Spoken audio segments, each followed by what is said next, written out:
E aí, gente, tudo certo?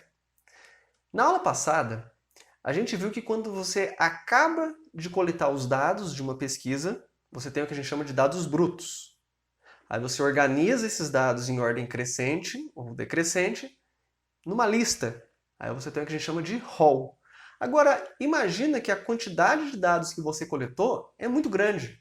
Por exemplo, 2.000 valores. Eu pesquisei a altura de uma população e coletei dados de 2.000 pessoas. Se você for colocar essas alturas numa lista, num haul, na hora de você analisar esses dados, não vai ser muito útil para você. O que se costuma fazer é montar uma tabela e dividir essas alturas por classes, que a gente chama essa divisão e essa tabela de distribuição de frequências. Vamos ver como é que a gente faz isso?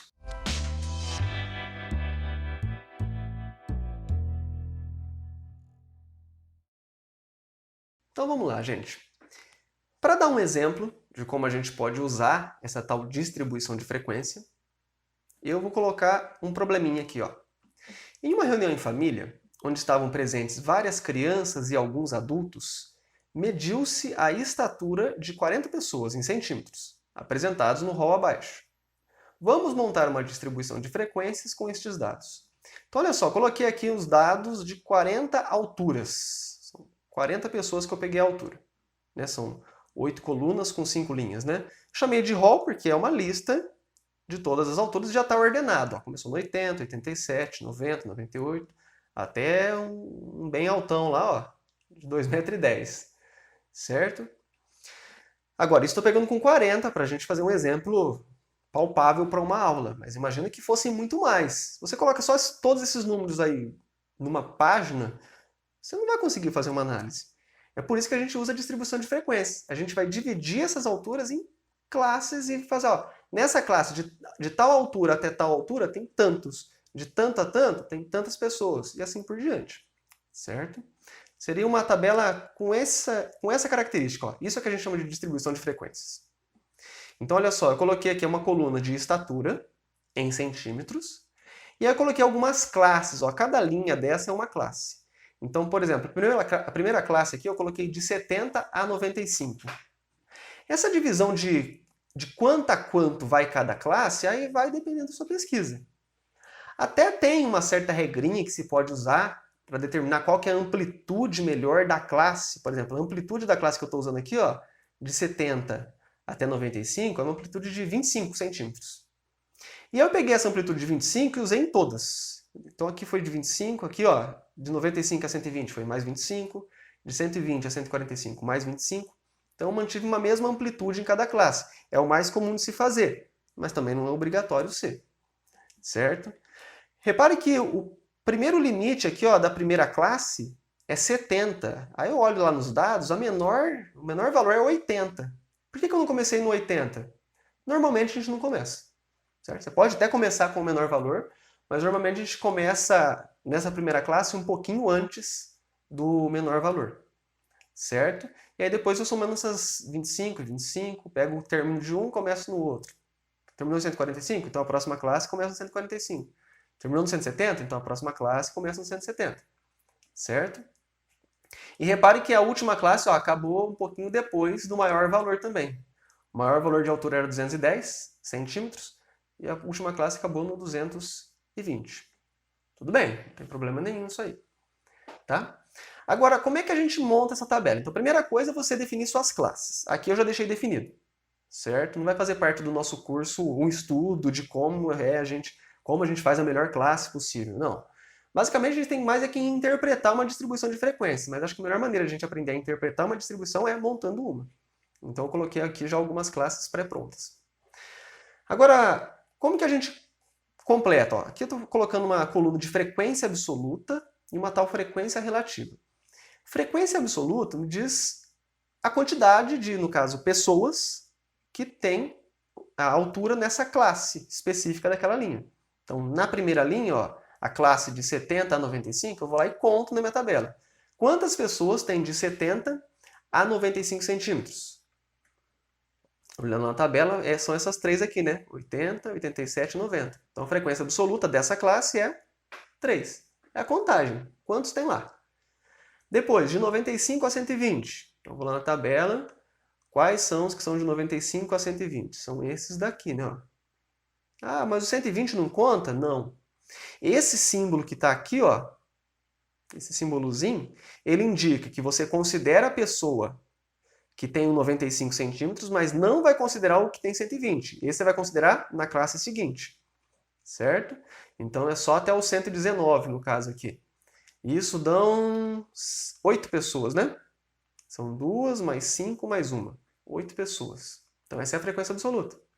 De 120 a 145. Agora o 120 entra, ó. O 145 não entra. Então são essas pessoas aqui, ó, estão sendo marcadas na tabela. Dessa vez deu mais, né? Ó. 2 mais 5 mais 5 mais 4. São 16 pessoas. Então essa é a frequência absoluta. Repare que o 145 não entrou nessa classe, porque vai entrar na próxima. De 145 a 170, vão dar, contando aqui, 7 pessoas, né? Depois de 170 a 195, a gente marca, vai ficar organizadinho, são mais 4. E de 195 a 220 são os que sobraram, os outros dois ali. Tudo bem? Se eu somar todos esses números, tem que dar o total de pessoas inicialmente pesquisadas, que eram as 40 lá. Certo? Então, primeira coisa, entender frequência absoluta é só a quantidade. Repare, por que essa tabela de distribuição de frequências, em alguns casos, é melhor do que o rol? Porque o meu rol aqui, ó, eram muitos números para a gente conseguir analisar. Na hora que eu dividi aqui em classes, já fica mais fácil ver, por exemplo, ó, qual que é a altura que mais aparece, as alturas que mais aparecem. Eu já vejo aqui, ó, que tem mais frequência absoluta, 16, é de 120 a 145 centímetros. Então, rapidamente eu sei, ó, entre 120 e 145 é o que mais tem gente lá nessa festa. Certo? Qual que tem menos? Ah, o que tem menos são as pessoas mais altas lá, ó, de 195 centímetros a 220 centímetros. Só tem 2 pessoas com essas alturas. Então você consegue fazer uma análise um pouco mais rápida. Certo? E o que a gente chama de frequência relativa? Frequência relativa me diz o quanto que essa frequência absoluta é considerada em relação ao total. Basicamente, em outras palavras, é fazer a divisão. Como que a gente calcula a frequência relativa? Você divide essa frequência absoluta pelo total. Então, a frequência relativa da primeira classe é 3 dividido por 40. Você vai lá, pega, faz na calculadora 3 dividido por 40, você vai ver que vai dar 0,075. A segunda classe faz 8 sobre 40. Vai dar 0,200. Depois, 16 sobre 40. 7 sobre 40. 4 sobre 40, 2 sobre 40. Você tem todas as frequências relativas. Na hora que você soma essas frequências relativas, tem que dar 1, que seria o 40 sobre 40. Certo? Seria o nosso 100%. Isso aqui a gente coloca normalmente em decimal, mas às vezes fica mais fácil interpretar em porcentagem, né? Por exemplo, a gente vê aqui, ó, que com essa terceira classe, que tem 16 pessoas, 40% representa 40% do total. Certo? 0,4 em porcentagem é 40%. É só levar a vírgula 2 casas para a direita. Tudo bem? Então, frequência relativa me diz respeito à porcentagem da população que está naquela classe. Frequência absoluta me diz quantos estão naquela classe. Às vezes, pode ser que para algum tipo de pesquisa seja mais útil usar frequência acumulada. O que é frequência acumulada? Frequência acumulada indica, também divide em classes, mas você indica quantos estão abaixo daquela classe. Não é um intervalo de tanto a tanto, é até esse valor. Por exemplo, coloquei aqui uma tabelinha para a gente completar, ó, que seria uma tabela de frequências acumuladas. Repare que na minha primeira coluna de estatura, eu não coloquei um intervalo. Eu coloquei, ó, abaixo de 70, abaixo de 95, abaixo de 120. Então, por que a gente chama de acumulada? Porque abaixo de 120 inclui todas as classes anteriores. Todos que estão abaixo de 70 e abaixo de 95 vão estar inclusos aqui, só vai adicionar pessoas. Os números que vão aparecer aqui nessa coluna aqui, ó, da frequência acumulada, só vão aumentando. No máximo, fica igual, mas nunca diminui. Por isso a gente chama de frequência acumulada. Vamos montar para a nossa tabela que a gente chamou construída aqui. Ó. Essa aqui foi a tabelinha que a gente tinha feito, a distribuição de frequências, já com os dados completos. Aí vamos analisar. Ó. Abaixo de 70, não tinha ninguém. Abaixo de 95, entra só essa primeira classe aqui. Ó. As pessoas que têm entre 70 e 95 estão abaixo de 95, ou seja, 3 pessoas. É o que entra aqui. Abaixo de 120, vai incluir essas duas classes. Inclui tanto essa que é de 70 até 95, quanto essa que é de 95 a 120. São todas menores que 120. Então é 8 mais 3, 11. Abaixo de 145, vai incluir as 3 primeiras classes, né? Seguindo agora a mesma ideia. Que aqui, esse está entre 120 e 145, aqui é menos que 145 e aqui também é. Então é 16 mais 8 mais 3, 27. Abaixo de 170, você pega essa classe e soma todos os anteriores. Ou, basicamente, é só somar mais 7 em cima do 27 aqui, né? 34. Abaixo de 195, ou seja, são quase todas as classes, menos a última, que daria uns 38. E, por fim, abaixo de 220 são todas as pessoas, são as 40 pessoas. E, de novo, frequência acumulada relativa, é só você fazer essa frequência absoluta dividido pelo total, no nosso caso 40. Então aqui ficaria 0 sobre 40, que é 0, 3 sobre 40, 11 sobre 40, e assim por diante. Certo? É só dividir por 40 cada um desses valores que aparecem na segunda coluna. Beleza? Então, essa é a parte principal aí de distribuição de frequência que a gente viu. Agora eu vou colocar 2 casos específicos de distribuições de frequências, que é, primeiro, quando eu tenho classes unitárias. O que é uma classe unitária? Em vez de você ter uma classe com intervalo de tanto a tanto, você tem cada classe é um número. Às vezes é comum aparecer pesquisas, por exemplo, como essa. Ó. Pesquisei número de filhos dos casais de um certo bairro. Aí eu vejo lá quantos tem 0 filho, quantos tem 1, quantos tem 2. Não tinha ninguém com 3 aqui. Então nem pus uma linha com 3. E quantos tem 4. E aí frequência absoluta significa que tinha 12 casais com 0 filho, 30 casais com 1 filho, 7 com 2 filhos, 1 com 4 filhos.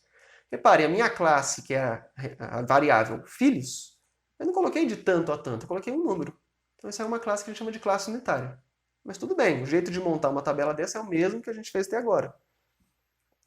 E por fim, quando você tem variáveis qualitativas, aí não tem como se colocar de... É qualitativo, não é numérico, né? Não tem um intervalo de tanto a tanto. Cada linha da sua tabela ali, da sua distribuição de frequência, seria um resultado possível da sua variável. Então, se você pesquisasse cor de olho, teria uma linha para azul, uma linha para verde, uma linha para castanho, uma linha para preto, e aí você coloca quantos são as frequências. Aqui eu coloquei um exemplo de uma distribuição de frequência com mais curtinha, né, menorzinha, com o estado de saúde das pessoas, de um certo lugar pesquisado, de uma escola X. Então, quantos eram doentes e quantos estavam sadios naquela escola. Certo? Frequência absoluta, frequência relativa. Ah, lá era 10 doente, tinha 490 sadios nessa escola. Beleza. Certo?